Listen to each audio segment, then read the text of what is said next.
lot of people have been referencing what Jensen said, that if I knew everything about entrepreneurship, I would not start this journey again because this is so hard. There is some truth to it, and I feel like everybody has some quotient of how they respond to highs and lows in life, and a degree of equanimity is important to jump into an entrepreneurial journey.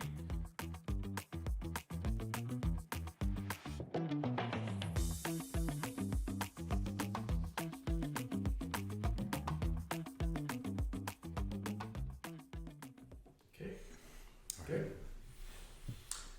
How are you doing, Amit? Very good. Look at that. Episode 2. Episode 2 it is. What did you think of the first one?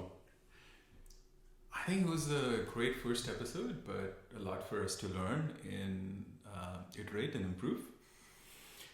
Absolutely. Looks like there's a lot to talk about today as well.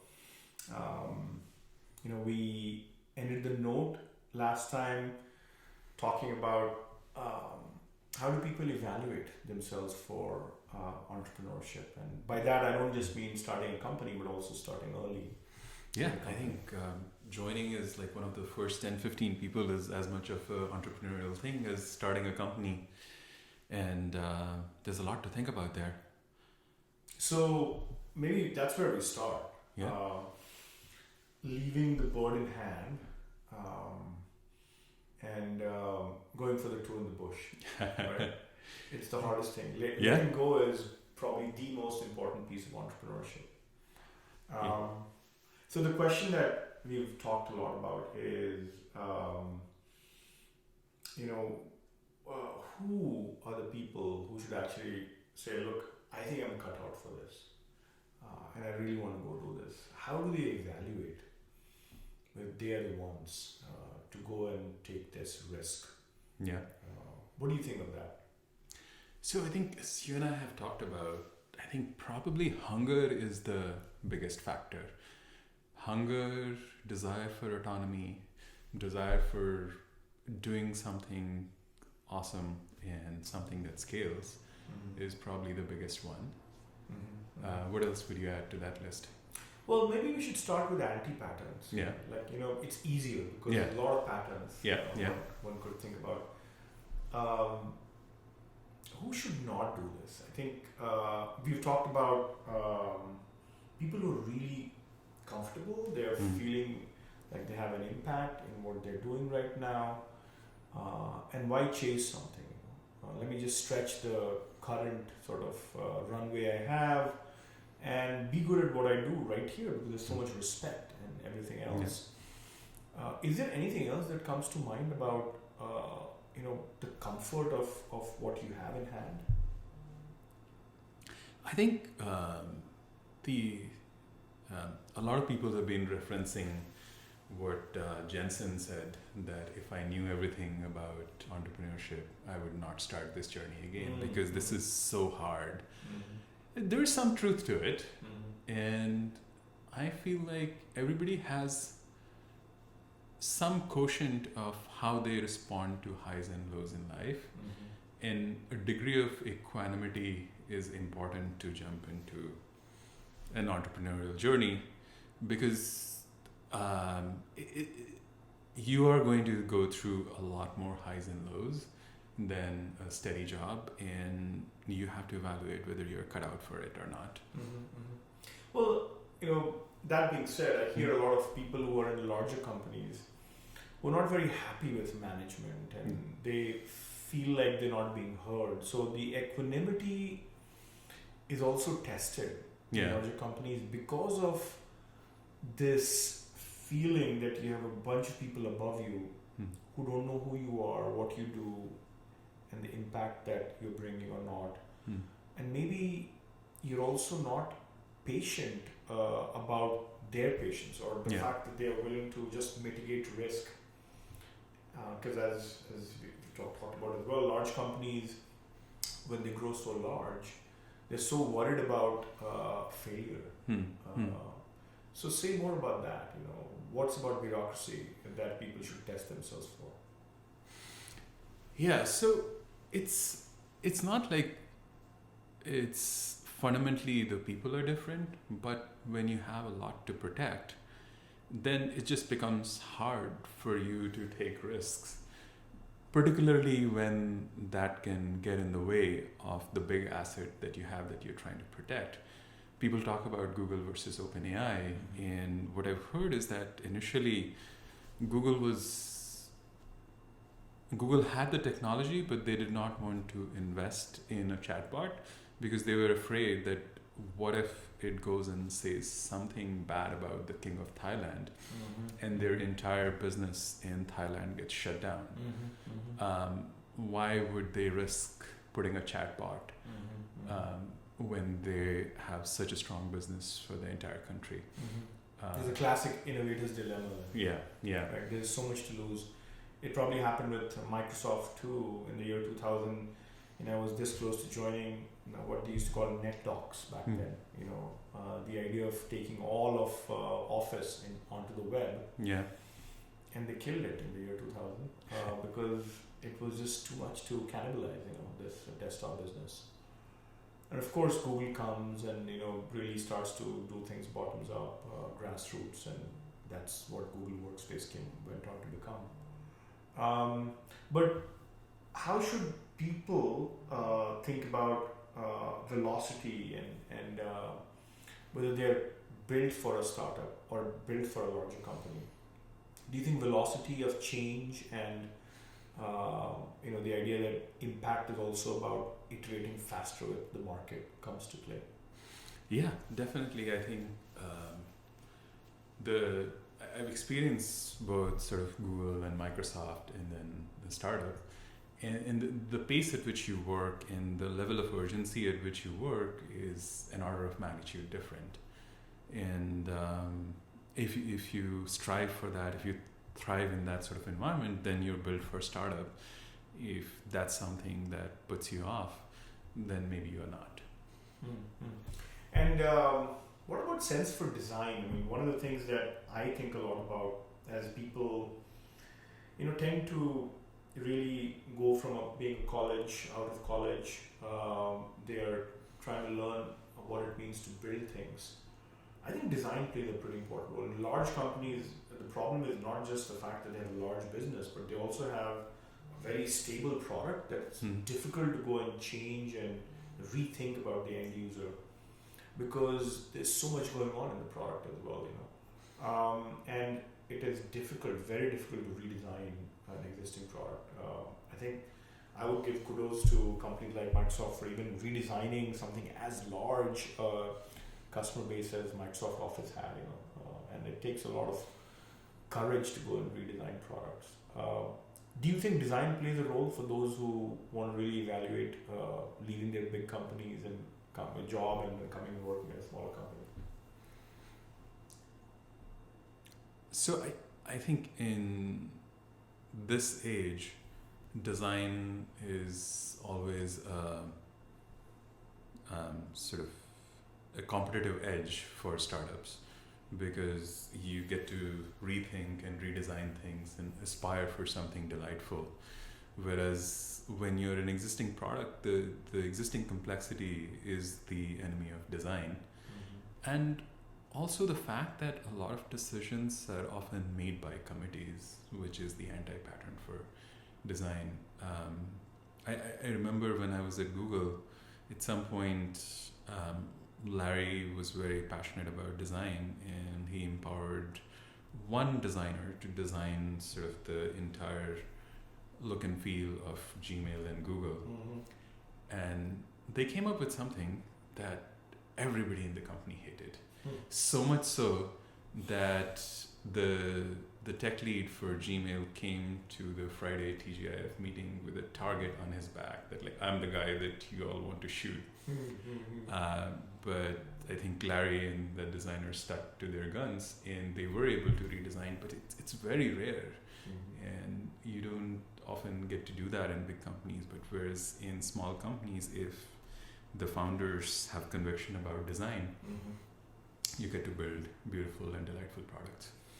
Yeah, I feel like it is such an important asset to have like a life skill, even to impart to your children about appreciating design early on in life, because then even your parenting skills are better. Don't you think so?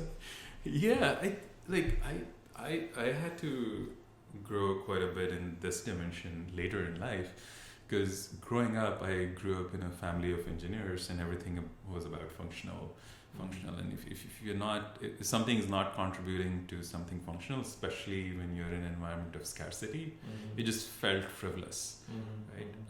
And as our head of design at ThoughtSpot says, that like if you compare Golden Gate Bridge to Bay Bridge, they're both functional. But the people who built Golden Gate Bridge were aspiring for something a lot more than just merely functional. They were essentially building a piece of art, a piece of legacy for everyone to come and enjoy and appreciate. I love what you just said. I think it's also what ambition looks like. Aspiration and ambition, which is actually a good thing for folks who are really thinking of the next 20, 30 years of their career as well. But as we also said, it's also about your children and how do you have them aspire to do more. Design probably has picked up as an important product virtue only last maybe 20 years. I mean, although if you go back in time to when Windows and Microsoft Office in the early 90s, in the mid 90s, and maybe even the late 90s, it probably played a big role. I mean, compared to where things were in the 60s, 70s, and 80s. I think my conjecture is that grassroots selling has only grown in the last 20, 30 years. If anything, every decade we are seeing more product companies going after users rather than just buyers. Back in the 90s, it was IBM and Oracle selling big products to big companies. And I think ever since this evolution of VCs and startups, and there's a lot more disruption happening. So it looks like design plays an even more important role in our lives. Every decade, every year, every 5 years, we're seeing a lot more emphasis on design.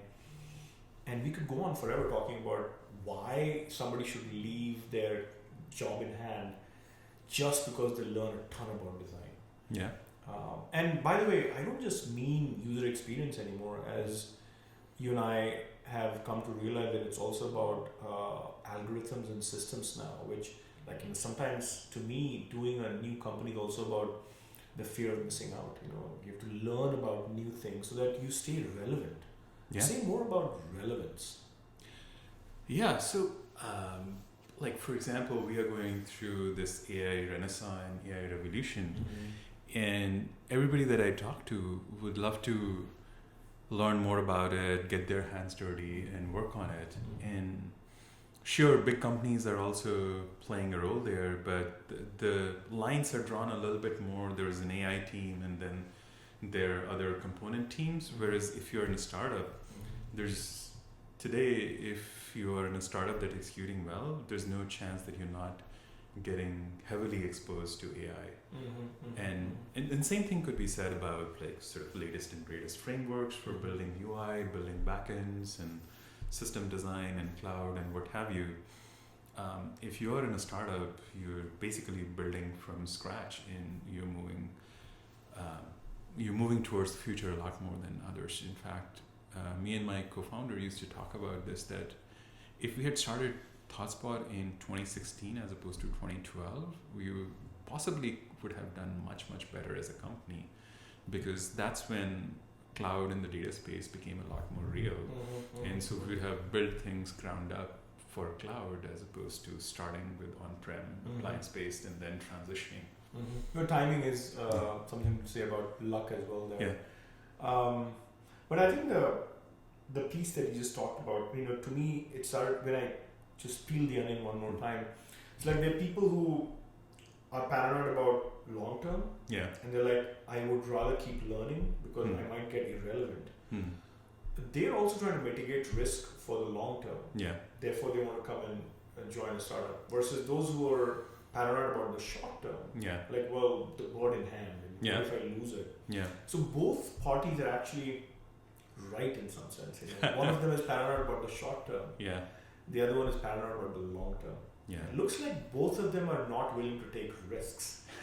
One is not willing to get irrelevant in the long run, and the other one is trying not to get irrelevant in the short run. Like, do you see that sort of paradox emerge between both kinds of people, those who are unwilling to let go and they're very comfortable being comfortable in their current zones versus those who are not comfortable being comfortable in their current zones? Yeah, I think a lot of it comes down to your belief system, right? Like I'm remembering I guess it's a Peter Thiel quote that he said to Mark Zuckerberg, that when everything is constantly changing, not changing what you're doing is the biggest risk that you can take. So true. Not taking the risk itself is probably the biggest risk. Maybe speaking of money, let's switch to like the practicality of leaving the bird in hand for many people is also about short-term cash versus long-term promise of cash. Again, it goes back to short-term versus long-term. What about it?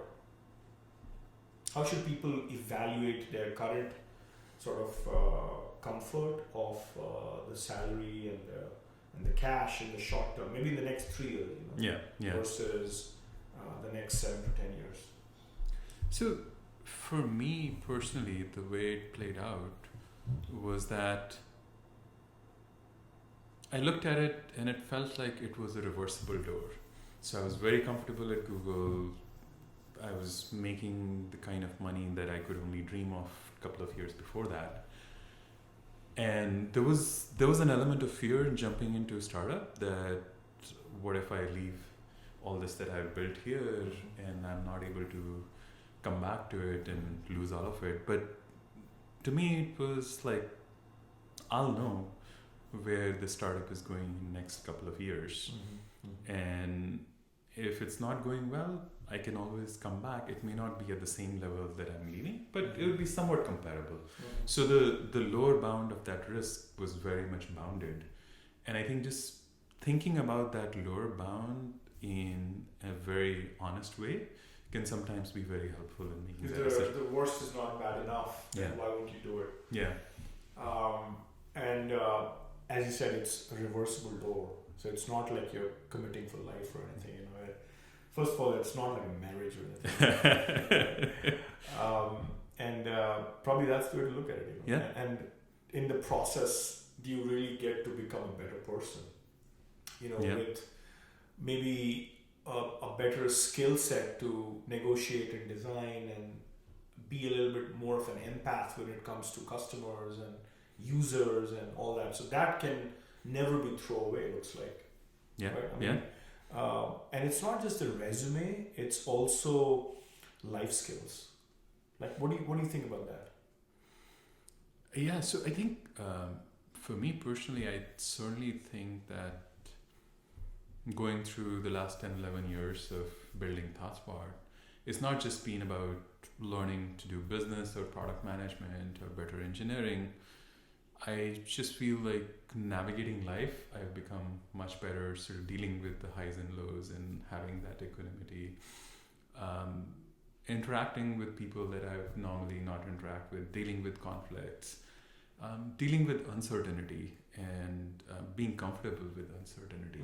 Uncertainty is one of those things that makes, I think, for a great life skill to have. Is there anything to impart to children? Do they look at you and observe you when you're building a company? Somebody recently was telling me about a metaphor in life. This is the Indian delicacy, the rasgulla. It's like a real spongy, sweet, and then it has a lot of juice in it. So when you squeeze it, you really are testing how sweet this thing is. Do you think running a company or being a part of a young company also tests you for life skills, and does it actually affect the people around you as well? So my personal experience has been that kids learn a lot more from what you do versus what you say. And so as my daughter sees me going through various challenges of building a company, starting a company, things like that, I think she is somewhere, those things are getting recorded and she is learning a lot. And speaking of purpose, there is obviously those who are seeking purpose that's bigger than just maintaining a large product base or a large customer base, versus those who feel like their purpose is to go do something which is much smaller, but at the end of the day you're closer to the end user and the customer, because then you learn about creating something out of nothing, which is, by the way, a really important life skill as well. Like, what does it mean to envision a very nebulous thought, which, and I've seen that when I test this with my kids, our kids, I feel like even including them in a little bit of what you do in the company goes a long distance. I mean, when they see you on LinkedIn, when they see you, kids these days are looking at social media, they are looking at your own presence outside there. These are things that are life skills as well, that because they have been growing up in this era of all things social, I feel like they learn a lot about you, and even though you're not really talking to them directly, you're talking to them indirectly through social media. That also helps build that disposition, very importantly so. What about money? Is probably just an excuse. Like, sometimes when people are like, oh, the short-term cash is so important for me that I can't leave the bottom line. Do you think there's something more subliminal going on there? So I've certainly seen that in my case, that when the fear was more in form of self-doubt and about, can I really do this? Can I pull this off? Do I have the wherewithal to deal with everything that it takes? I was also looking for an excuse to explain to the world and myself that why I wouldn't do it. And in that sense, money was a very good excuse. That, like, look, I'm so comfortable here. It doesn't make sense for me to jump. So I think it's very plausible, and everyone should deeply look at their own sort of emotional state and thought process to see, is money really the thing that's stopping you from taking an entrepreneurial journey on, or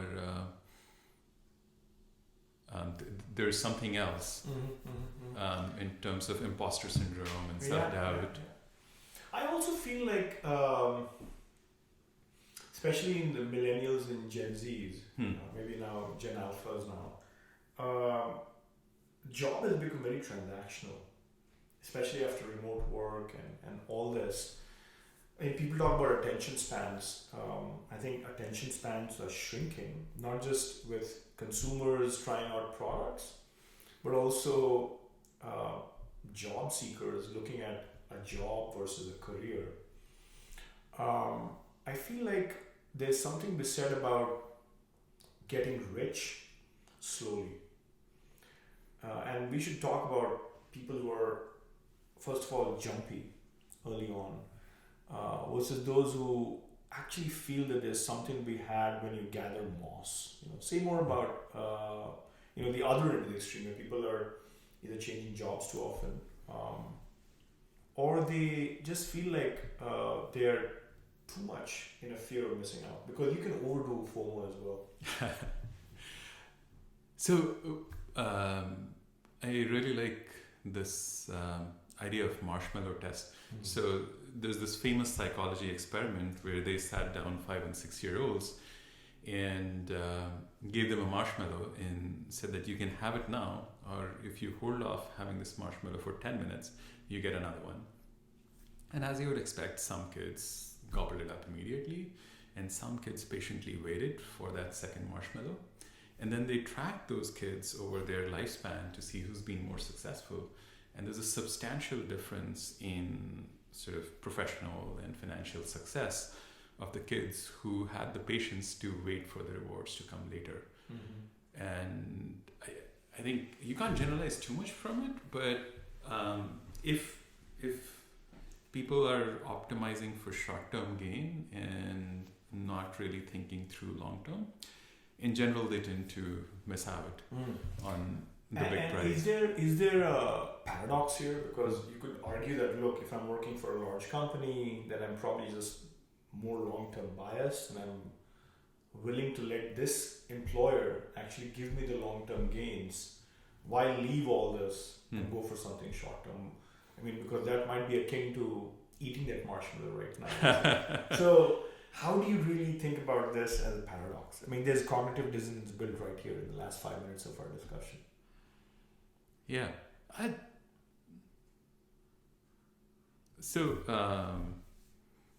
think you have to be impatient about progress and about input and not too comfortable with the status quo at the same time. You yourself have been extremely impatient about sort of your career and the pace at which you make progress. What do you think? I think the inputs versus outcomes is an important one. I feel like, there is something said about flexibility, which, Bipul and I were at Oracle, and for 4.5 years, I was there 4.5 years, he was there like 7-8 years or something, maybe 9 years, and the two of us were well known for really going and making big changes in the Oracle core kernel, and everybody else was like, wow, what are you guys doing in this massive behemoth of code base and such, but we were able to really push through. We were still very sort of, I would say, good at navigating the bureaucracy in some sense. And some of the folks you could learn a lot from. I learned a lot from my boss back then and my boss's bosses. They were really good people technically. I think at the same time, at some point you realize that, look, this is not moving at the pace that you want it to move. I joined a startup and saw that for 2 years. It was building a data warehouse, with pure software. And that's when you start to know a little bit more about yourself. So I feel like these exercises of joining a new environment is also a way to get to know about yourself as to who you are and looking at others, because many things are relative, honestly. You look at others and you're like, well, maybe I could do this too. And that exercise in self-exploration is probably the biggest reason to do a startup. The fact that you look at others and you say, because if you think about it, people are a result of their own sort of boundaries they put around themselves, right? The biggest movie stars, the biggest sports people, the biggest entrepreneurs, they just basically said, look, I don't have to put a bound on me, because I can go and do things as well with others around me. So I feel like there's a lot about self-exploration as well that comes in when you're doing this. At the same time, I do agree that, the only way you can get rich is slow. There's no easy way to actually get rich along the way. And I would rather we hire people who have a fear of missing out on knowledge and skill sets rather than on I'm not going to make money, or titles and outputs. I look at those as outputs. To me, you can get short-term outputs in title promotions and maybe some extra cash that you get in the next job. But outcomes are very different than outputs. And people who really are thinking hard about, like, am I really going to get more in the next 10 years versus those who are looking at the next year or something like that, that will really matter here. What about those who think about conflict? Like people who, many of us have grown in cultures where we probably avoided conflict. Does it play a role in whether you want to work for a large company where there's probably a lot of top down? I would say don't even try to conflict and you avoid conflict, and there are diktats and dictums and things that are really coming as massive initiatives versus those who actually think that conflict is a good thing.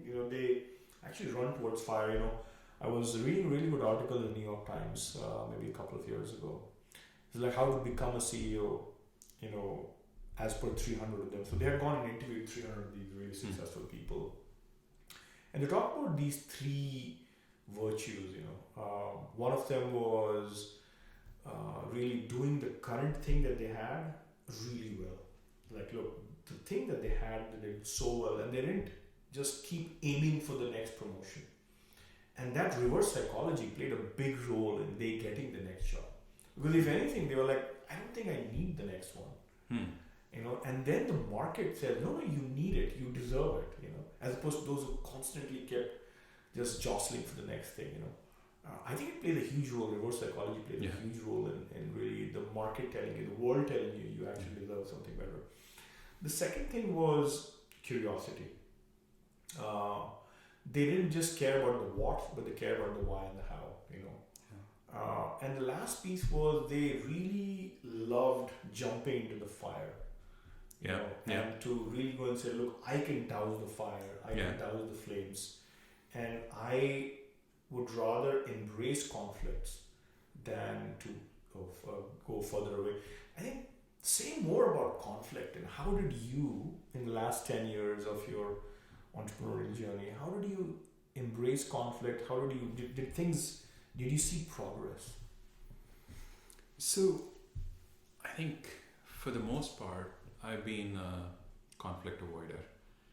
And the last few years, one of the things that sort of came from a lot of spiritual teachings that I've been following and mindfulness and things like that, what people talk about is that you could be having the same muscle spasm while falling down and getting injured, or lifting a weight in the gym, or while having sex, and the interpretation in your brain can be completely different of the same signal coming from the body based on the context you apply and the story you give. So it's not like it's a fundamentally bad thing that's happening in your body.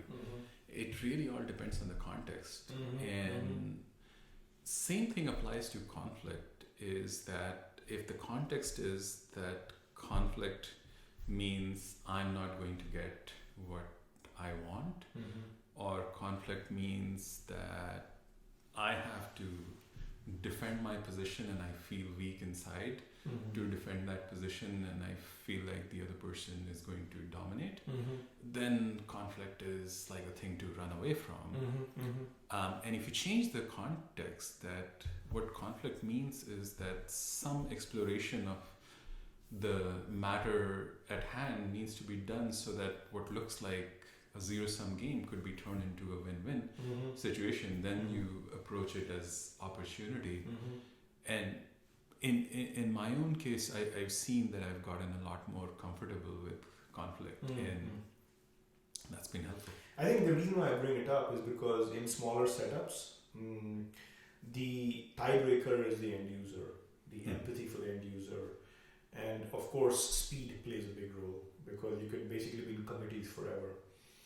And maybe that is an important thing for people who are actually considering a smaller company to say, look, I do want to resolve conflicts, but I want to do it market in, user in, empathy in, velocity in, rather than perfection, and rather than, but what about the existing ones and things like that? Like, do you think that is for those who really want to take conflicts on but feel like the tiebreaker is the market and the customer and the user and the design skills that you need? So that is definitely a big delta between a big company and a small company, is that the layers between you and customer goes down dramatically. A lot of times you are just it. You're just sitting in front of the customer and listening to what they care about and what annoys them and what frustrates them, as opposed to being 3 layers of sales and product management and engineering leadership, and then you sort of mostly being told what needs to be done. Speaking of which, hustle. Yeah. And learning to hustle in an environment that is very close to the end user. Obviously, large companies will argue they're also a customer in. It's just that their customers happen to be very large customers because now they've gone up market and they have rich customers, big customers who themselves are paid to not take risks versus younger companies who are looking at dealing with innovators and early adopters who are also equally impatient as well. So what about hustle? Like, is there something you learn as a life skill in a younger company which is probably dealing with as much inertia in the external market? Because look, there's a lot of inertia in the external market about anything new as well. Yeah. But you're hustling with the external market versus when you have to hustle with the internal bureaucracy. See, I feel like with the Newtonian laws, there's a lot here. For every action, there's an equal opposite reaction. When a company is small, the friction is outside. Yeah. When a company is big, the friction is inside. The amount of hustle that you need to make is probably the same both ways. The question is, where do you want to really go and try to fight this war? With the outside world where the dopamine comes when the change happens, when you see a purchase order coming in, versus the internal bureaucracy. Do you feel like there is equal amounts of energy spent both ways? The question is, who wants to spend it where? Yeah, and that brings me to a related argument that actually the director who hired me at Google made when I was moving from Microsoft to Google. And it was true for Google back in those days, which is that in large companies, mostly you end up playing zero-sum games where your success means your neighbor's lack of success because there are fixed promotion budgets and fixed budgets for teams in terms of comp and things like that. So you're very much motivated to outshine everybody else around you to make career progress. But there's actually marginal improvements that you can make there. Does it actually become one of those curves which is asymptotic? At some point you can't make much of a difference there. Yeah. And like in startup, we all sort of float together or we think together.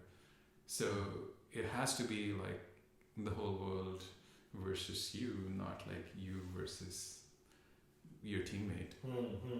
And so all the friction has to be outside, it can't be inside. And in fact, maybe as you were talking, I was thinking about the power of compounding. It's like, with the market, you're probably going to see, y equals x squared. Yeah. But with your career, you'll actually see under root x or something, right? Because it's exponential. Yeah. Maybe over time, as it becomes a larger company, meritocracy reduces a little bit. Yeah. But maybe that's an important one, meritocracy. Like, do you feel like there's a lot of peanut buttering that goes on in very large companies because they have to keep all the people happy all the time? Or maybe they have to keep the builders with the scalers and the maintainers because there's now 3 layers of people you need to actually look at.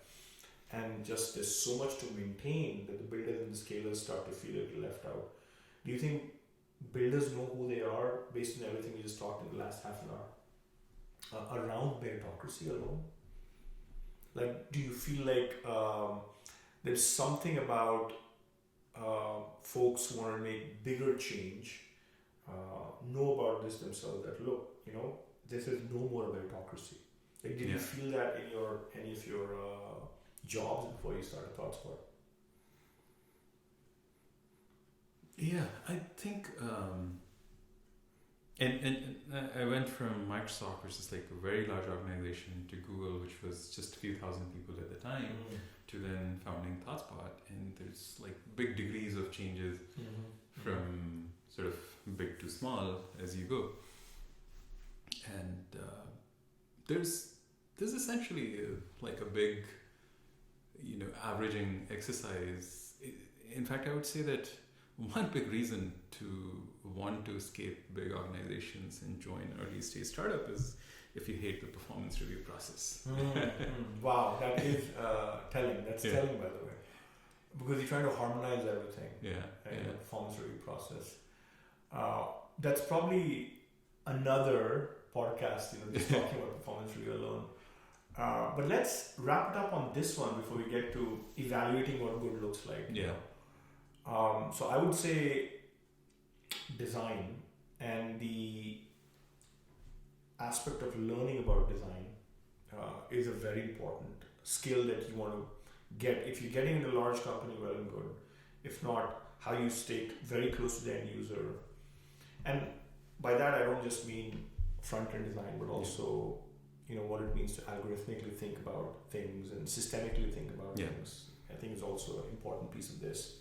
Learning to create something out of nothing takes a lot of design skills, and it probably plays a big role for how people sort of inculcate this virtue and value in their children and stuff like that. I think plays a big role.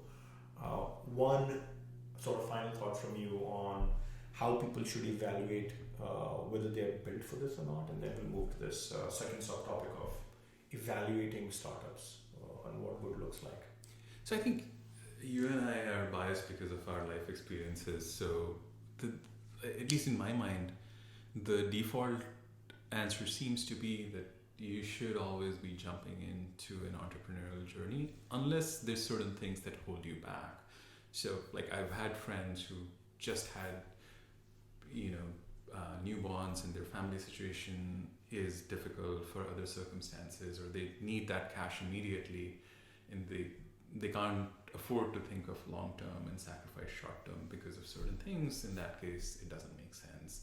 And then the people who are in large companies, very few who are so fortunate that they're on exponential growth path, both in terms of learning and career progression. For them, it makes sense to stay there. But for everybody else, I would say there's a lot that you learn, there's a lot that you find out about yourself, and there's a lot of potential.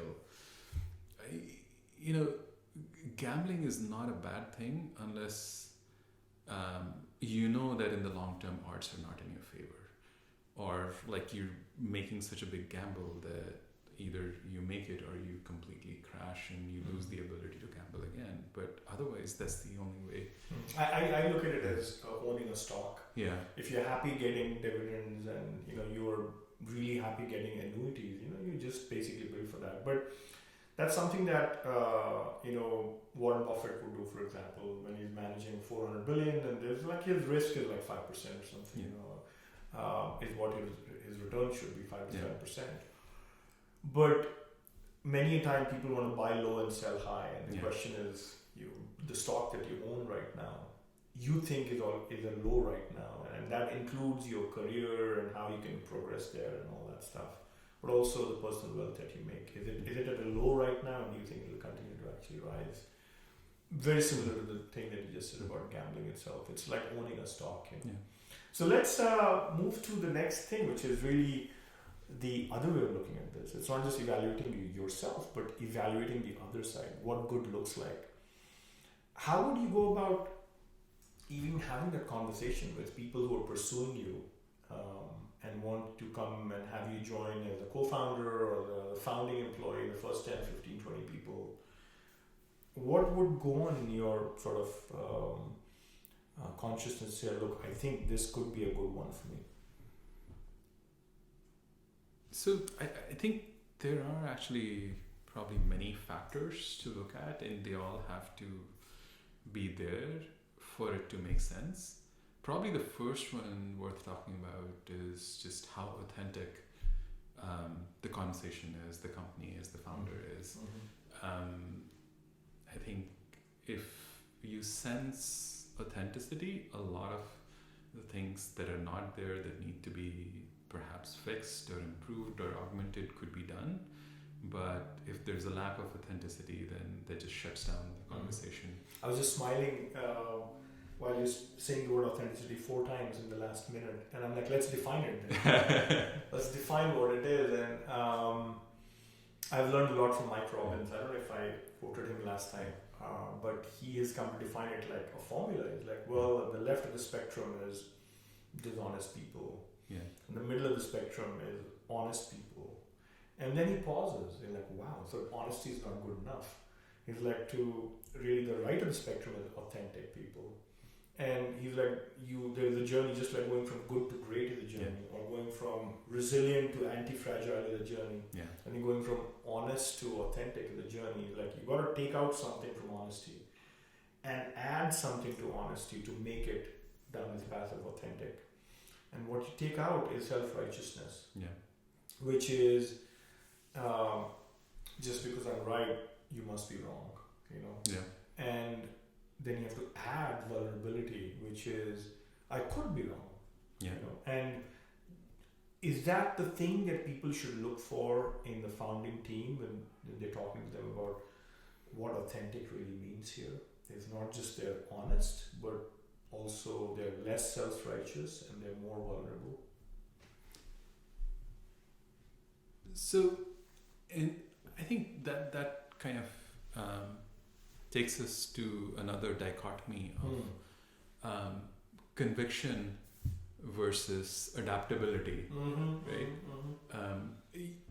When you're going from 0 to 1, there's almost no path that doesn't require conviction, because there's so much running against you, and there's so much doubt that the world throws at you, that you have to be very comfortable in your own skin and have the conviction that yes, this can be done, and this is the team to do it. And it's conviction of the vision, and then flexibility and adaptability in the vision / goal. So maybe there's a whole dichotomy there about the long term or the future state versus the immediate next few steps.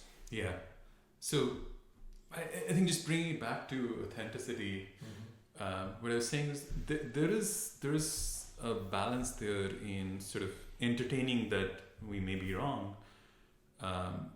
versus sort of having strong conviction. And as you put it, the conviction can be on the vision and the future state, but there should be willingness to learn and adapt as the world changes. Yeah, I've said this about version 0.8, 0 to 0.8. You can't go and interview the market. Yeah. Hey, what should we build? Because the market is also not as visual a thinker. Yeah. As a founding team needs to be. And one of the biggest things about, going back to our design discussion, I feel like to be having those visual sort of dreams in your head about what the future state looks like is something you can't delegate. Yeah. Nor can you do a company without that, because the market is not going to be a visual thinker saying what should we build. Yeah. So you can't interview the market for what could we build. You have to go take to them something that is relatively well fleshed out. Yeah. And then from point 8 to point 9 to 1.0 to 1.1 to 1.2, you've got to iterate and be adaptable to the market, because now you're talking about change management and the friction, the wedge that you need and all that, where you need to be super listening at some point. So speaking of founders, like when you're evaluating founders, this idea of marketing thinking, and the fact that they are good product managers. Say more about how one should evaluate founders on product thinking, market thinking. Could you see a red flag in founders who are trying to delegate product management to others?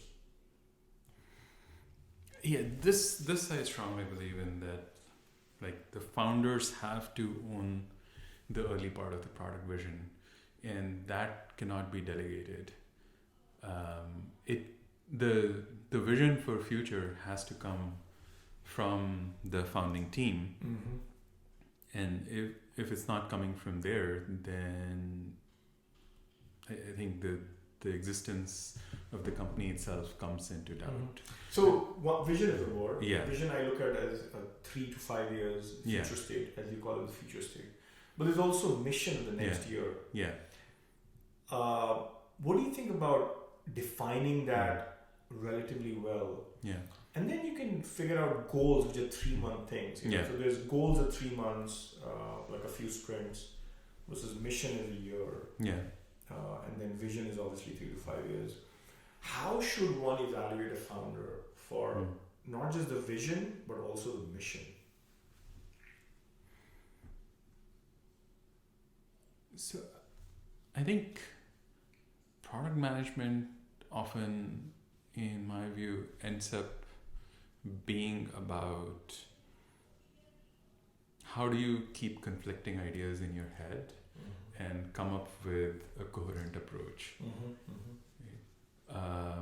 And if I were in those shoes, what I would evaluate is what's the process that a founder uses to arrive at a meaningful approach in presence of conflicting ideas, and how much well fleshed out it is versus just a nice story to tell. And what role does design play here? Like, do you think that one should evaluate the value of design in the early founding team? Because then you know that they're actually cut out for thinking a little bit longer term rather than just duct taping something to go raise money in the next 6 months. So design is a very interesting thing where you can... It's very easy for engineers and product managers to eliminate design thinking by being very logical and analytical. Like, this must be this, and this must be this, and this must be this, so hence this. And it takes... This is where sort of the authority that a founder brings, it takes that to say, no, even though that seems logical and reasonable thing to do, we are going to do something different, and we are going to approach it from design thinking. I've seen this at ThoughtSpot many times, that unless you sort of just come from a place of conviction that a designer needs to be in this conversation, even though they may not have the context about this particular problem we are solving, it just doesn't happen. And by the way, I mean to say even backend design, and middleware design, you probably should evaluate how algorithmically, how systemically are people thinking about the backend and the middleware as well. So it's not just, let's just do this for the next 9 months and then we can always go rewrite it. By the way, I'm a big fan of folks who actually design for 3 to 5 years rather than 6 to 9 months, because there's just as much work to go rewrite it as to think about 3 to 5 years. Anything to say on that? So I maybe push back a little bit on that, because the other side of it is that most of what you do early on in startup is optimizing for learning. So what if there's a way to build something quickly that allows you to learn from your customers and get that feedback, and then go back and design something better? Well, I'll tell you where I differ there, and I've said this to employees I've asked. And so for one, once you have paying customers, it's really hard to go and just re-architect it. Because then you could keep talking about rolling upgrades and backward compatibility and all that stuff. So again, I'm not to say that there's a slam dunk here, but there is a framework in which I've thought about this, which is like, if something were to be hacked up in a month and the right thing was 3 months, I would do the thing in 3 months, the right thing. But if something were to be hacked up in 3 months and the other one, the right thing would take 9 months, you take the 3 months. So in both cases, I'm saying let's take the 3 month. It's just that in one case you're saying if the right thing is 3 months out, you take the right approach. And if something is going to take you 3 to 4 quarters and you can do something in a quarter, you do it the latter way. At least there is a way to think about long term and short term. Sometimes a year is an eternity for a startup. But 1 month versus 3 months. And many times people just end up taking the shortcut without really thinking through a little bit more about extensibility, configurability, and scalability and things like that. To me, it's really important because, again, I feel like rewriting it when you have paying customers is actually much harder. And if anything, the difference between companies that go on to survive and thrive over time and those that don't is when your early customers churn. And many times they churn because you're not able to upsell to them, you're not able to upgrade them, you are willing to let go of them and move on from others. What do you think about that? I mean, just this framework itself. No, I'm a big fan of running lots and lots of experiments with fixed budget. And lots of smart people have actually told me that the right budget for meaningful experiments is 3 people for 3 months. So I like this 3-month quantization. Power of three, man. Yeah. Power of three. Something we said about culture. We talked about founders, their public personas. How do you test for culture? So I think culture is probably a collection of few traits in my mind. Again, I think being authentic is part of the culture that you set. Being long-term oriented could be another aspect of culture that's very, very desirable. Being hungry and ambitious could be another aspect of culture that could be very desirable. What about the balance between the culture for content, which is a great product, and the culture for distribution, which is selling and channel and partnerships? How do you test for content versus this distribution balance in the early founding team? And it probably is an extension of not just thinking about the product, product management, but also knowing a little bit about the buyers versus the users, and sales versus PLG, and knowing that this is a $15,000 product and all you need is a ton of inside sales versus it's a $100,000 product. So should people be aware of whether the founding team actually thinks hard about distribution as much as content?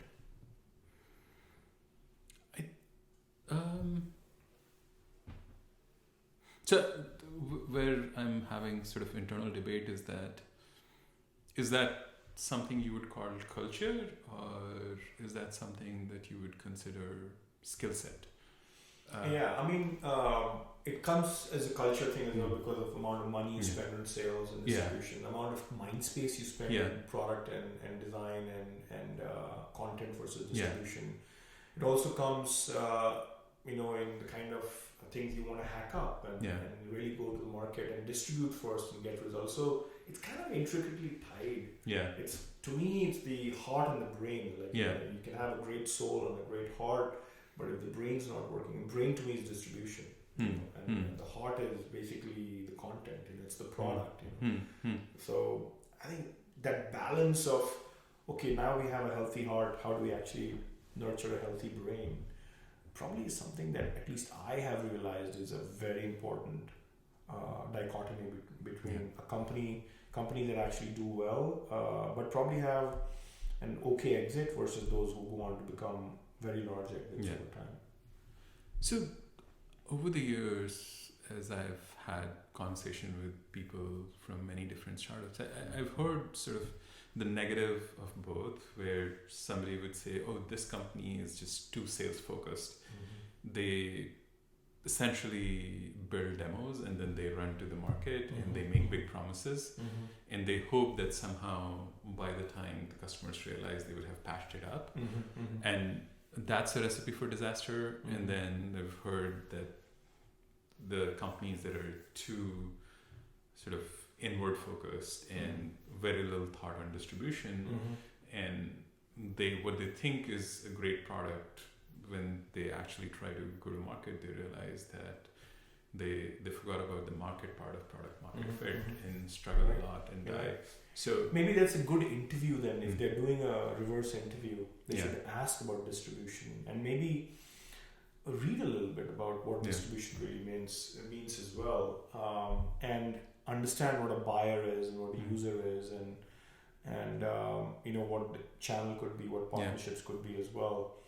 The other book that I have at least started to quote to a lot of people is also about this trifecta, this trilogy of not just pain points, because that is the thing that a lot of founding teams talk a lot about with respect to the incumbency that's out there in the market, but also requirements, and aspirations. So it's really Kim Torres's book, Continuous Discovery Habits, and she talks about, look, you're not just talking about pain points to the market, because the market has two other things. There is requirements, like the non-negotiables, things that you can't disrupt me on because I'm on current products, we have current workflows, we have current personas, we have current notifications and all the things that we need to keep the business working, which is called requirements. And founding teams have to be good at that. They have to think market in, as opposed to just product out. And many a time founding teams only think about pain points because they have come to learn about those pain points, but they don't understand requirements as well. And of course, aspirations, which is the magic wand that is your 10x. Probably is a combination of pain points and aspirations. But how do you really explore the opportunity space as a trilogy of requirements, pain points, and aspirations? Is something that I feel folks who are going to interview for a company should ask a lot about. Like, how is the founding team aware of this being a trifecta? And do they have enough longevity and staying power and money to really go fulfill the requirements in the market as well? Maybe that's a thing to talk about a little bit more. Like, how should people evaluate requirements and the cost of change? Do you think there is something to interview the founding team on cost of change? And how would they create a wedge scenario where they'll actually sit next to incumbency, still make money, and before they go and try to replace existing incumbents?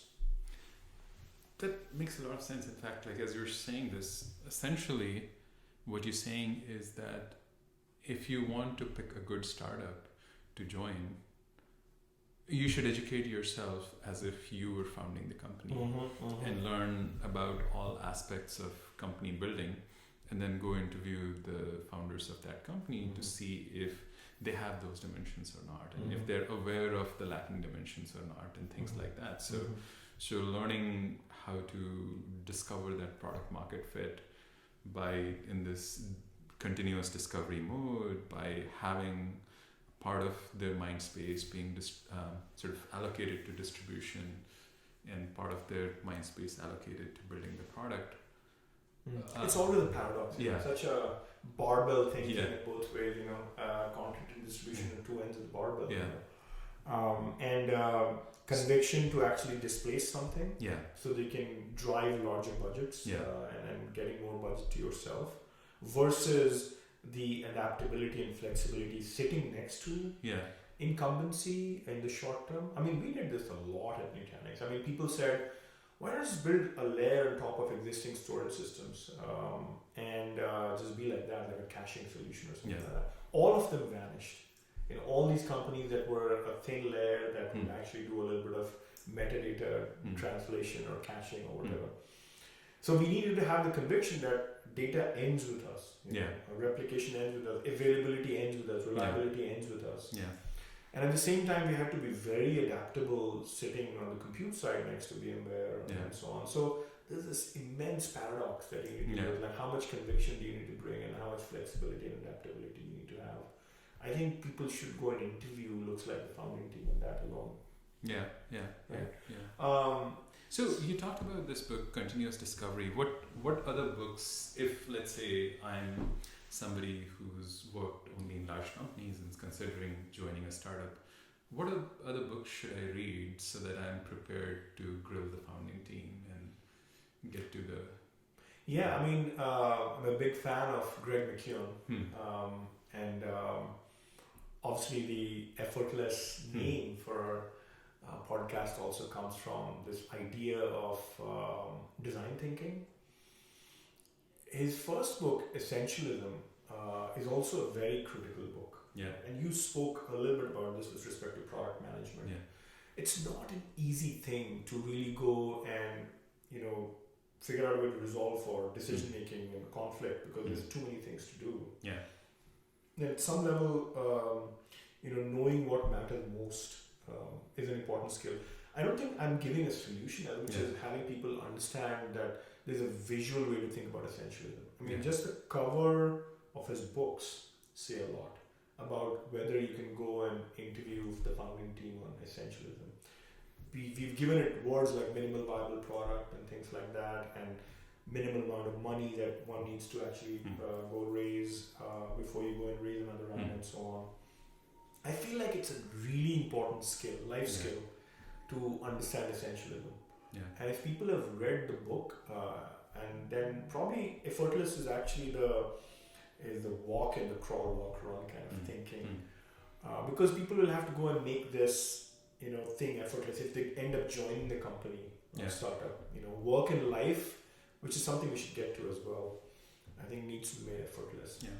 It's a really important book from product management point of view, from being able to get into debates within a company about how much to build before we go to launch, how much content, how much distribution, how much front end, how much back end, everything is a barbell. Yeah. So knowing essentialism is a very important thing, and then see if you can interview the people on whether they're essentialistic or not. Many a time the founding team is hacky, which is the extreme of essentialism. Yeah. And many a time they actually are very fearful of being rejected by the market, so they wait too long before they go and get this right. So I think that would be a great book as well. A couple of books to actually read. I think even Deepak's book, Negotiating the Impossible, is a great life skill.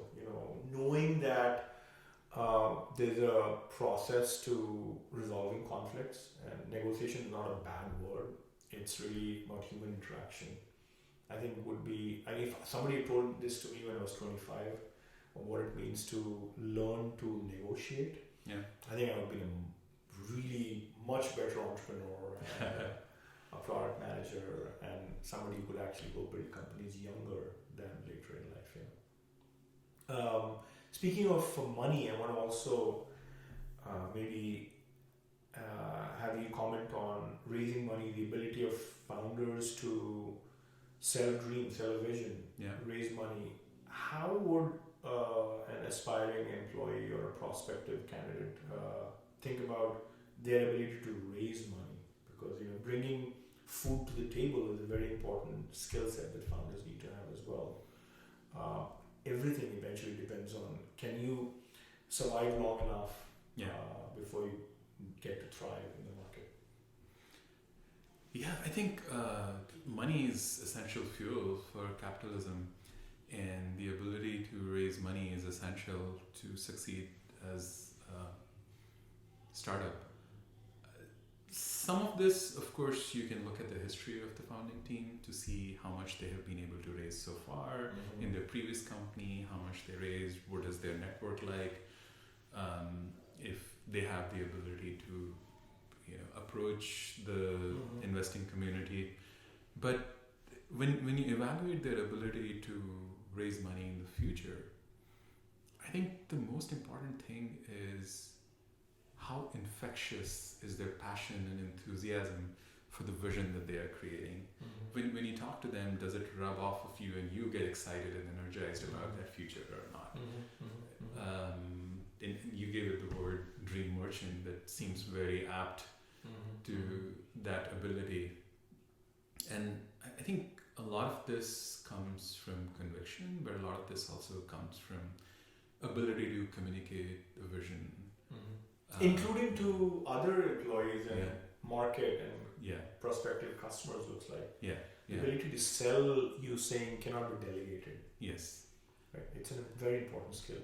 And if, obviously not all of them have to be like that, but at least a few of the early founders need to really know what it means to sell to other employees and other customers and prospects and so on. Which to me also is about not just knowing how to close on money, but also to be wise on money. Like stretching the dollar.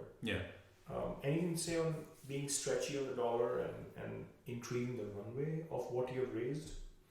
Yes, I think hustle is an important part of being an entrepreneur, right? And that means not just...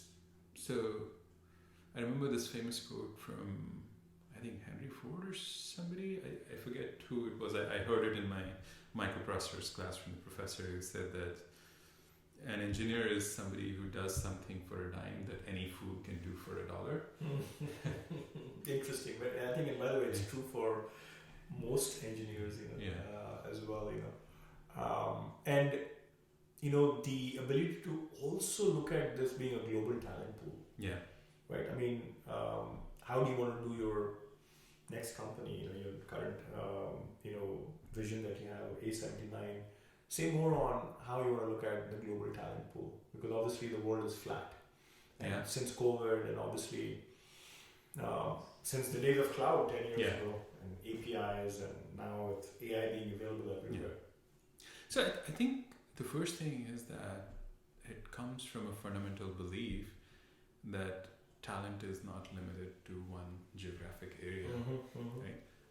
Talent does naturally gravitate to certain centers, but there are plenty of centers around the world, including Bangalore and London and Eastern Europe is Europe, I've seen so much good talent in Europe as well. And even within I would say the country here, like Seattle, there's Austin. In India there's places beyond Bangalore like Chennai and Mumbai. I'm seeing a lot of tier 2 cities actually getting really, really good. And I feel like the important skill or virtue of founding teams there is the ability to travel and connect with people. So they don't feel like they're just remote workers. But they're employees who happen to be distant, How do you build that culture? How do you glue everybody together? How do you be the bridge?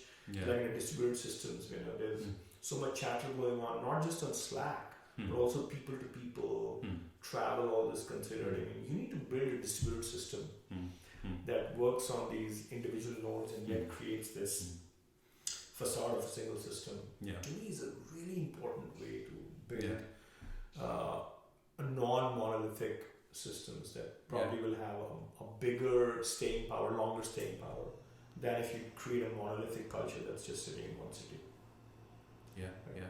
I think there are obviously trade-offs to consider in terms of multi-time zone and amount of communication that needs to happen across these centers. So we'll probably revisit this in a different episode, but you're right. I think it's one of the dimensions you should evaluate the entrepreneur on is how are they going to stretch the money, kind of play Moneyball with talent and with every other resource, so that they... including things like, what do you do on a laptop, and how do you run small models, and how do you run large models, and are you going to host your models, are you going to train your models, versus are you going to fine tune or use a ton of RAG and things like that. There's a lot of that as well that goes, I'm sure you're going to go through it in your own journey as well, because all that's also hardware, it's money that you're going to spend on. And then how much of you spend on distribution versus content and so on. What about diversity and the bar for hiring? Like, how do you evaluate a company for whether they have a taste for talent, which again goes back to organizational design? Do you think that there are ways to look for that? So I think probably after culture, I feel like the biggest signal that you can get from a startup as to whether that's a place you should aspire or not is the quality of people that are already there. And now quality is a vague word, so you have to kind of break that into specific skill sets and attitudes and aspirations. But I think evaluating that and making every interview a two-way interview process is very important, where it's not just the employers interviewing the employee, but the employee interviewing the employers. And I feel like the one thing that at least I aspire for in the interview process is whether the interviewer knows nothing about the topic at hand, maybe the thing that I have worked on, and are they comfortable enough to go deeper and deeper and deeper and be good at the sequence of 5 whys. To me actually says something about the person in front of me, because how they navigate unknowns and their curiosity actually plays a big role. We talked about curiosity earlier on, like how curious is the early team, and can they, even into things that they've never heard about. Like, for me, it's also about like things like biotech and life sciences and this, the anatomy of a cell, and there's a lot of physics in there too, by the way, and some chemistry. But knowing about, being comfortable on uncomfortable things probably is a very important thing that you also look for. Diversity to me is also what, like, the early designers and the early product people and in network versus out of network. Maybe something to say about whether they've hired from out of network just as much as in network. Anything that you find interesting there? So there's definitely a dichotomy, or maybe trade-off is the right word, right? That early on in the startup, you tend to hire from network mostly because you have so much more information and context about the people in your network than people outside. So you usually the chance of success and not having a surprise is much higher in network. But that comes at the cost of diversity. And I think monoculture is something that can really kill the company. And honestly, a lot of founders may not have the skill set to actually go and hire outside of their network. So it's important to evaluate their ability to go find the best talent wherever it is and bring it. And in a lot of cases, it may happen to be in network, but if in a team of 5 or 10, if you don't find people who are diverse, that says something about the founder and the founding team. I mean, it's also about letting go and, embracing a bigger inner circle and accepting more people from the outside. Looks like a lot that we've talked about today is about barbells. It's like, how do you really balance the opposites and this cognitive dissonance of in-network, out-of-network, content distribution, long-term, short-term. One could go on forever, but life is that, right? I mean, it's the barbell. Yeah. So maybe one more thing that's worth talking about is how do you evaluate a founder for their ability to find product market fit? I think you said it. You need enough runway. Yeah. And in many ways, the answer I'm giving right now is a summary of everything you've talked about. You need enough runway, which means staying power. Yeah. You need enough conviction for the vision, enough flexibility and adaptability for the mission and the goals, and you really need to know the wedge. The idea that you can actually land here first, because trust builds one small step at a time. Even if with people that you've known for many, many years, and eventually they're in profession, so they'll only give you a chance for a small thing. And then something bigger and something bigger after that. So I feel like this barbell is so important, where you have conviction for the vision, but you really, understanding of what the wedge needs to be, what the mission and the goals need to be. Including what we just talked about, short-term versus long-term thinking, where you know that you're designing for the long haul, but you're also going and milestoning, 3 months at a time. It would be a very important piece of this puzzle as well. Market in thinkers, do we have enough context to the market? I mean,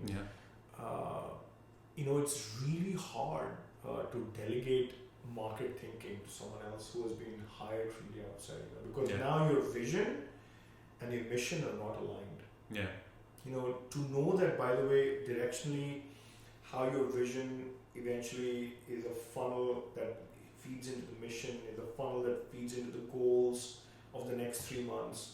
I think it needs to look like one funnel, as opposed to a divergent thing that is not a funnel like this, but a cylinder like that or something. I think is really, really important. So product market fit to me is also not a destination. You'll try to find that at 1 million. You'll find that at the same struggle at 10 million, at 50 million, at 100 million, $500 million, $1 billion. And we went through a lot of that at my last company. I mean, we were doing product market fit at $1.5 billion, not just $1 billion or $500 million. I think how you navigate with the market, how you navigate with competitors who become your friends and frenemies, partnerships, distribution. The idea is, how do you continue to grow the TAM? Initially, you have zero TAM. You're saying, okay, I need to go after $1 million. And then you say, okay, did I grow the TAM to 10 million and 50 million and 100 million?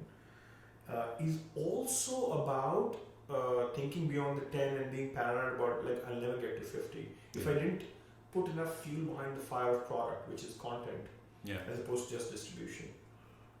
I think it's that barbell again. Like, you know, are there founders who are schizophrenic about content and distribution at the same time? You know, short term and long term at the same time. I think there's no easy ways to really test for that schizophrenia.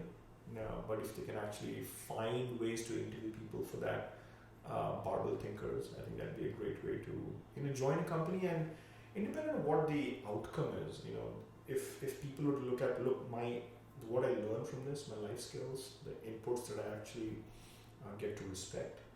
I mean, as we said about going and jumping the ship and going and joining a company, you can never go wrong if you got the ability to respect the process of building a company, right? Your last words on this? No, actually, I was going to ask you another question, which is how much weight do you give to this idea of founder market fit? Can, let's say, somebody who's always worked on an enterprise product go and build a product in medicine or things like that? I mean, obviously, the question is what's transferable. Yeah.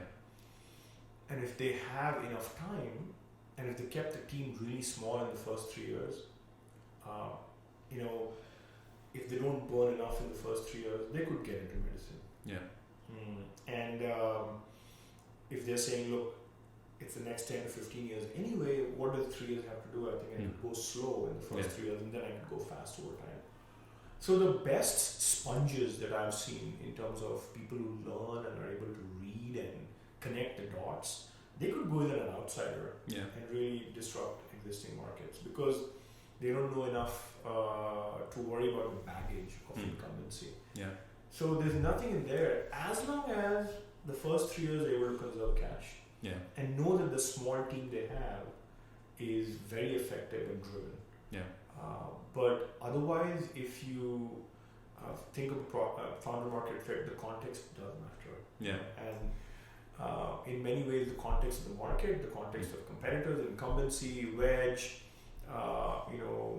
initial sort of sliding in and so on will actually matter a lot. But for many other founders, it's the fact that they have the context of building teams and the context of bringing technology into, let's say, medicine or healthcare or something. You know, that could be a competitive advantage. I know of founders that have invested in some companies where they come in from tech side and just brought a lot of staying power because they were so young that they were able to come in and spend the first 3, 4, 5 years a little slow, but they built so much context that they were able to go disrupt healthcare and things like that. I think it could be both, provided in one case you're able to give it some extra time and not burn as much money. And you're not at the mercy of VCs right away. You're able to actually bootstrap a little bit.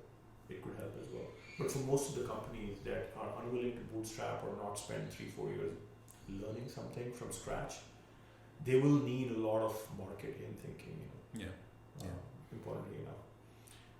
But on that, I think we talked about 2 things. Talk about people evaluating themselves, whether they're built to take risks, and then people evaluating the other side of whether they're the right companies to bet on. Yeah. Any ways to summarize beyond the barbell thinking that we've talked about a lot in the last hour?